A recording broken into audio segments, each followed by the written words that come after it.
Hello दोस्तों, आज मैं अपने चैनल के लिए फिर से एक वीडियो शूट करने जा रहा हूँ। और हमारी जो ये वीडियो होगी, ये वीडियो सिक्किम के बारे में होगी। सिक्किम के बारे में एक ट्रैवल व्लॉग डॉक्यूमेंट्री वीडियो होगी।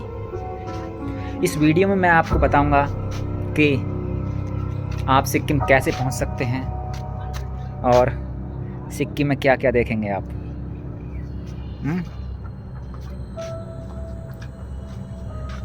सिक्किम क्यों प्रसिद्ध है और क्या आपको पता है कि सिक्किम को भारत का सबसे छोटा राज्य कहा जाता है, लेकिन किस नज़रिए से? तो दोस्तों, मैं आपको बता दूं कि जनसंख्या के नज़रिए से सिक्किम भारत का सबसे छोटा राज्य है। तो आज हम इसी के बारे में आपको बताएंगे।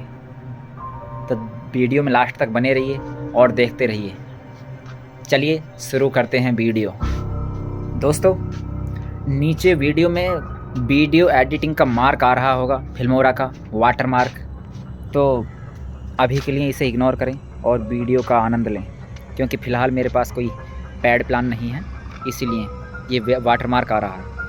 ओके, तो इसे ज़रा इग्नोर करें। बाकी ये है, जैसे जैसे हम वीडियो बनाना शुरू करेंगे मैं पैड प्लान्स भी बाय कर लूँगा और उसके बाद ये वाटर मार्क भी हट जाएगा 1, 2 या 4 वीडियो के बाद। ओके, तो शुरू करते हैं वीडियो। कहते हैं हर यात्रा सिर्फ एक जगह तक नहीं ले जाती, वो हमें खुद तक पहुंचाती है। और इसीलिए किसी ने कहा है कि अगर एक यात्री सफ़र में है तो उसे मंजिल की चिंता छोड़कर यात्रा का आनंद लेना, यानी सफ़र को एंजॉय करना चाहिए। दोस्तों, आज मैं आपको लेकर चल रहा हूँ एक ऐसी भूमि पर जहाँ बादल पैरों को छूते हैं, जहाँ पहाड़ सिर्फ चढ़े नहीं जाते, महसूस किए जाते हैं, जहाँ हर मोड़ पर प्रकृति अपनी किताब का एक नया पन्ना खोलती है। यह कोई मंजिल नहीं है, ये एक एहसास है। एक ऐसा एहसास जिसे आँखों से नहीं, दिल से देखा जाता है। ये है भारत का सबसे छोटा राज्य Sikkim according to population. Bharat का वो हिस्सा जो नक्शे पर भले ही छोटा दिखाई देता है, पर अनुभव में हिमालय जितना बड़ा है। यहाँ की हवा में सिर्फ ऑक्सीजन नहीं, सुकून घुला है। यहाँ की नदियाँ सिर्फ पानी नहीं बहाती, जीवन की धारा महसूस करवाती हैं।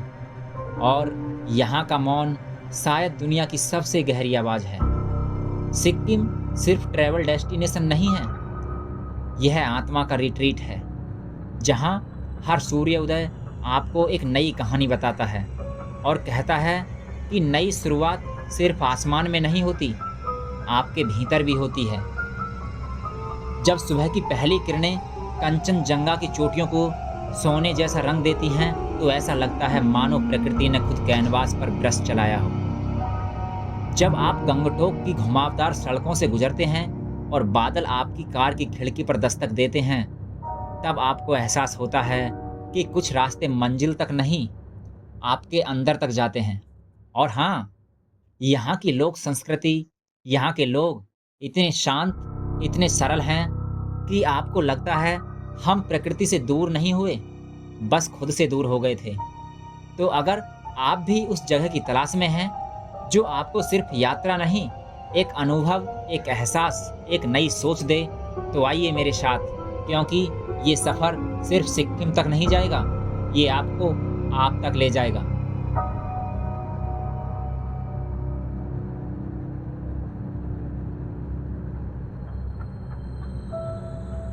कभी कभी किसी जगह में प्रवेश करने से पहले ही आप उस जगह की ऊर्जा महसूस कर लेते हैं। जैसे ही हम पश्चिम बंगाल की गर्माहट से सिक्किम की ओर बढ़ रहे थे, हवा में हल्की ठंडक घुलने लगी और आसपास की हवा बदलने लगी, आसपास के नज़ारे भी बदलने लगे। कैमरा ऊपर उठते ही हरे भरे जंगलों की परतें दिखाई देती हैं। सड़क धीरे धीरे पहाड़ों की गोद में चढ़ती है। उस पल ऐसा लगा जैसे हमने किसी राज्य की सीमा पार नहीं की, बल्कि अपने भीतर की एक नई दुनिया में हमने कदम रख दिया हो। रास्ते में मैंने देखा पेड़ों पर लटकती प्रेयर फ्लैग्स को, जो हवा के साथ नहीं, मानो ऐसा लग रहा था जैसे कि वो प्रार्थनाओं के साथ उड़ रही हों। उन रंग बिरंगे झंडों को देखकर मुझे ऐसा महसूस हुआ कि मानो पर्वतों की चोटी से किसी ने आकाश को छूने की कोशिश की हो। हमने एक लोकल गाइड रखा और उसने हंसते हुए कहा, in Sikkim even the wind prays. उस एक वाक्य ने जैसे पूरी यात्रा का ही अर्थ बदल दिया हो और दिल को एक सुकून महसूस हुआ। उस समय दिल को कुछ ऐसा महसूस हुआ कि शायद हम किसी यात्रा पर नहीं आए थे, यात्रा ने हमें स्वीकार किया था।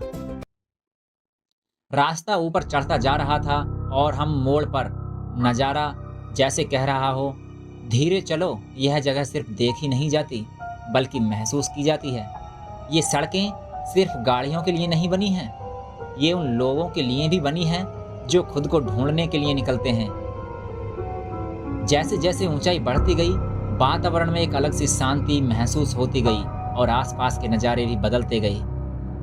कहीं ऊंचे ऊंचे पर्वत तो कहीं बहती हुई नदियाँ, कहीं दूर से निकलती हुई नदियों की धाराएं हमें देखने लगीं, तो कहीं कोई हॉर्न नहीं, कोई शोर नहीं, सिर्फ प्रकृति की धड़कनें। और शायद यही वजह है कि यहाँ का हर पत्ता, हर बादल, हर हवा का झोंका एक संदेश देता है। और वो संदेश ये है कि अगर आप यहाँ घूमने आए हैं तो शायद आप कुछ नया देख पाएंगे, लेकिन अगर आप यहाँ समझने आए हैं तो यकीन मानिए ये जगह आपको बदल कर रख देगी। उस सीमा को पार करते हुए मुझे ऐसा महसूस हुआ कि कभी कभी दुनियाओं का फर्क तापमान में नहीं, विचारों में होता है। बंगाल से सिक्किम की ये यात्रा सिर्फ मौसम का बदलाव नहीं था, ये मन की ऊंचाई बढ़ने का पहला कदम था। जब हम यात्रा करते हैं तो यात्रा हमें एक नए स्थान से ही नहीं मिलाती, ये हमें नई दृष्टि देना सिखाती है। और हमारी पहली मंजिल है Gangtok, the capital of Sikkim. एक ऐसा शहर जो सुबह बादलों के अंदर होता है और शाम होते होते आसमान में पहुंच जाता है। यहाँ की सुबह चाय से नहीं, ध्यान से शुरू होती है। और लोग कहते हैं पहाड़ की चोटी पर बैठकर जो चाय पी जाए वो जीवन की सबसे सस्ती लग्जरी है, लेकिन शायद सबसे गहरी भी। गंगटोक में आप सिर्फ जागते नहीं, आप धीरे धीरे खुलते हैं, ठीक वैसे ही जैसे सुबह का फॉग उड़ता है और शहर अपना चेहरा दिखाता है। यहाँ पर एक प्लेस है थर्ड आई व्यू पॉइंट, जहाँ पर आप खड़े होकर जब अपनी नज़रें घाटी में उतारते हैं तो आपको एहसास होता है कि पहाड़ ऊंचाई से नहीं, दृष्टिकोण से बड़े होते हैं। कोई जल्दी नहीं, कोई प्रतिस्पर्धा नहीं, सिर्फ जीवन अपनी प्राकृतिक गति में बह रहा है।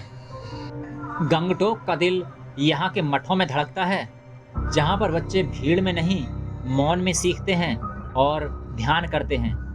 जब हम सड़क से गुजर रहे थे तो रास्ते में हमें एक भिक्षु मिला और उसने मुझसे कहा, silence is not empty, it is full of answers. और सच में मुझे उस क्षण लगा कि मुझे पर्वतों ने उत्तर देना शुरू किया है। यहाँ के कैफे में वाईफाई से पहले पीस कनेक्ट होता है। मैंने पूछा, इतनी शांति कैसे बना लेते हो? तो कैफे वाले ने मुस्कुराकर कहा, क्योंकि हम पहाड़ों में रहते हैं पर पहाड़ हमारे भीतर रहते हैं।